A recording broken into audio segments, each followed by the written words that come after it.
আসসালামু আলাইকুম, সবাই কেমন আছেন? আজকে আমি গরুর মাংস দিয়ে কাঁঠালের বিচি রান্না করব। সেই রেসিপিটা আমি আপনাদের সাথে শেয়ার করব। গরুর মাংস দিয়ে কাঁঠালের বিচি রান্না করার জন্য এখানে আমি মাংসটা সুন্দর করে কষিয়ে নিয়েছি।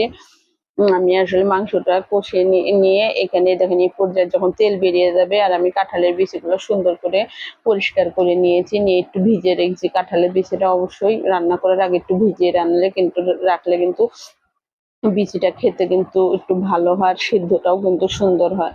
মাংসটা কষানো হয়ে গেছে, এ পর্যায়ে এখন আমি দেখেন বিচিগুলো দিয়ে দেবো। এই দেখুন আমি মাংসটা ভালোভাবে নেড়ে নিলাম।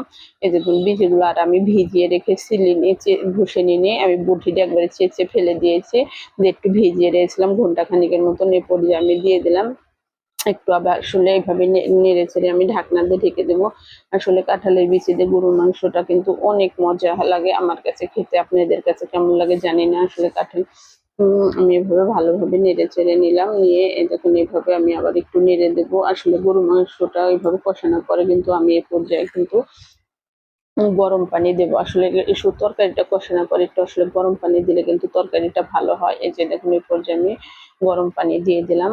গরম পানিটা, আমার মাংসটা সিদ্ধ হয়ে গেছে, আমি বেশি পানি দিব না। আর আমি যেহেতু মাংসতে বেশি একটা ঝোল রাখবো না, আমি মাংসটা একটু ভুনাই করবো। এই যে দেখুন এই পর্যায়ে আমি নেড়ে এইভাবে ঢেকে দিলাম। আমার এই পানিতে সুন্দর মাংসটাও সিদ্ধ হয়ে যাবে, বিচিটাও সিদ্ধ হয়ে যাবে, কেননা বিচিটা আমি ভিজিয়ে রেখেছিলাম। আমার যখন মাংসটা বলক আসবে তখন কিন্তু আমি এই পর্যায়ে ধরুন কয়েকটা কাঁচামরিচ কেটে নিয়েছি। এই পর্যায়ে কাঁচামরিচ কাটাটা দেবো, সুন্দর একটা ফ্লেভার আসবে। আপনারাও কিন্তু এভাবে গরুর মাংস দিয়ে কাঁঠালের বিচিটা রান্না করে ট্রাই করে দেখবেন। যারা তো খেয়েছেন তারা তো জানেন কত মজাদার, আর যারা খাননি তারা খেলে বুঝতে পারবেন আসলে এই রেসিপিটা আসলে যে কতটা মজাদার। এই যে দেখুন এই পর্যায়ে এই যে দেখুন আমি আবার ঝোলটা কিন্তু আমার অনেকটা টেনে এসেছে। এই দেখুন আমি বিচিটাও কিন্তু আমি একটা দেখে নিয়েছি, আমার বিচিটা সুন্দর মতন সিদ্ধ হয়ে গেছে।